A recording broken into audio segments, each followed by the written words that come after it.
Hola a todos, bienvenidos a esta charla canina, la número 58, que he llamado Comportamientos de raza, mitos, tendencias, y he acabado con un Watson no era tan malo. Cuando empiezas en el mundo del adiestramiento, todos nos sentimos atraídos, muy atraídos, por una forma de entender el comportamiento desde un punto de vista altamente predecible y didáctico, pero con algunas limitaciones. Recuerdo acalorados debates con amigos que no eran del mundo del perro, donde yo mismo defendía que no hay ninguna genética que determine de forma determinista un comportamiento, siempre y cuando se le den peso a las siguientes dos condiciones. Por un lado, el manejo en las condiciones de vida del perro, eso pesa muchísimo más, y por otro lado, pongo ahí educación con mayúsculas. La educación es la herramienta más poderosa para, de alguna forma, influir en cómo se desarrolla un individuo. Sin embargo, existen diferencias creadas por la propia selección de las razas que hacen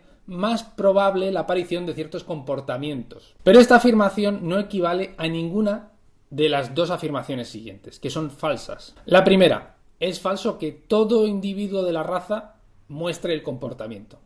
No, existe una mayor probabilidad de que ciertos individuos de ciertas razas muestren ciertos comportamientos, como por ejemplo la sensibilidad del Border Collie para quedarse muy enfocado en cosas que se mueven. Es más probable que un Border Collie desarrolle un cierto problema relacionado con la persecución de cosas que se mueven, ya sean vehículos, bicicletas, corredores, etcétera, que lo desarrolle otra raza, como por ejemplo puede ser el Shih Tzu. Esta mayor probabilidad de que aparezca ese comportamiento no implica que todos lo muestren. Es más, seguramente si tuviéramos una base de datos enorme, no más del 10% o seguramente un porcentaje muy inferior al 10% de Border Collies desarrollan este tipo de problemas. La segunda afirmación, que es falsa y a la vez es peligrosa, muy peligrosa sobre todo para el perro, es que si una conducta está influida por motivos genéticos,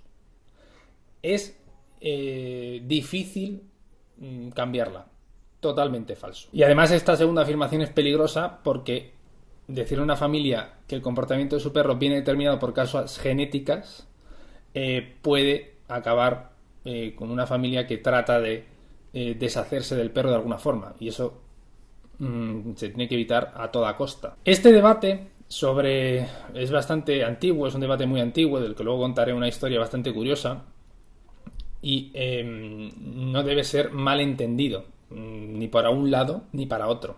De hecho, el educador canino, una de las cosas que digo en el curso para profesionales, siempre digo que una de las cosas que tiene que manejar bien es el debate, porque las familias, las buenas, debaten y son curiosas y tienes que debatir bien y tienes que estar preparado para explicar tus argumentos. Aquí el problema viene porque hay alguien que interprete que uno de los problemas puede venir que alguien que interprete que esto quiere decir que hay perros mejores que otros perros.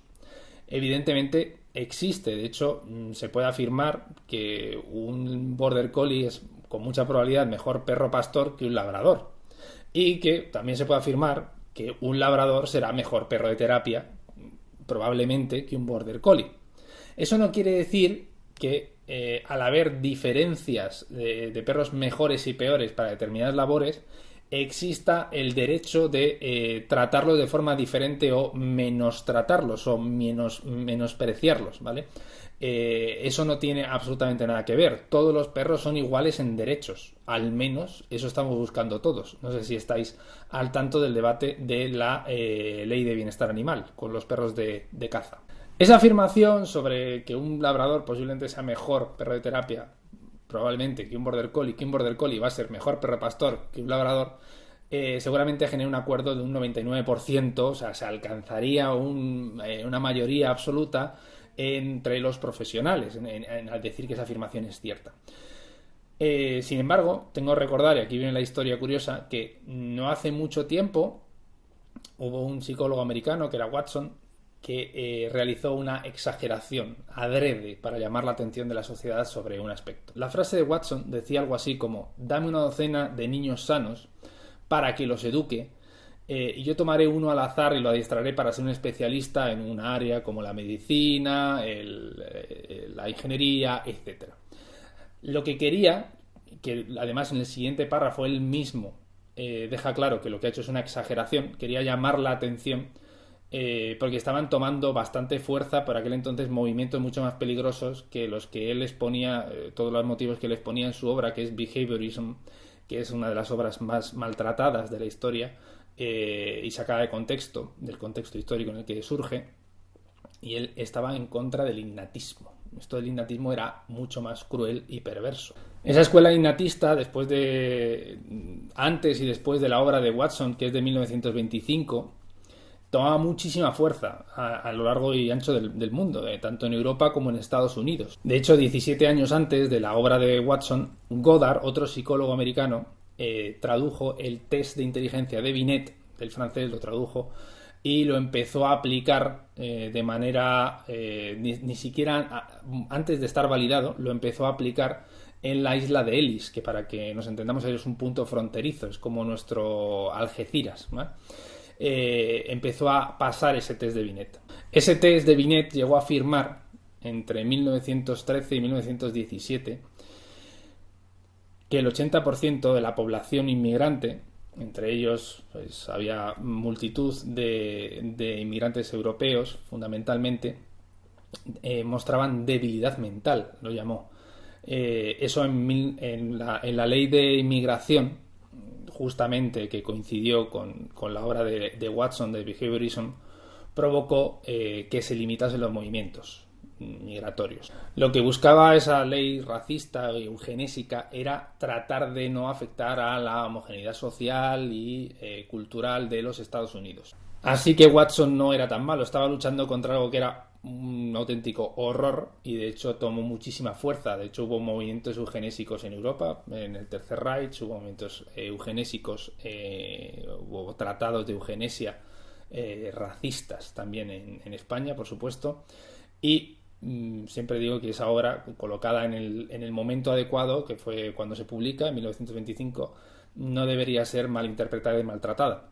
Y además, no solamente afecta a la eugenesia en humanos, sino que llega también a manchar a las razas caninas, que también se ven en una ley reflejada, que es la ley de PPPs, que por supuesto cada vez está más cerca de ser cambiada por algo que tiene más sentido, y es evaluar el comportamiento de cada uno de los individuos. Mi consejo es que no te creas ninguna de las limitaciones que te digan de tu perro para ser feliz junto a ti en tu vida, eso por supuesto, y que no pienses que por no ser el mejor haciendo una determinada tarea no tienes 1000 actividades disponibles para hacer con tu perro y pasarlo bien juntos. Y recuerda que estos debates sobre las razas son, por desgracia, muy, muy, muy antiguos. Vale, ya lo demostró Goddard, Watson, Binet, y es un debate muy antiguo. Tampoco le prestes una excesiva atención. Espero que os haya gustado el post y os haya creado curiosidad. En nuestro curso de Adiestrador Canino Profesional hablamos y tenemos un montón de diferentes individuos con diferentes orígenes que demuestran que lo más importante es darle el peso necesario a la educación y a las condiciones de vida junto a tu perro. Nos vemos en la siguiente charla. Chao.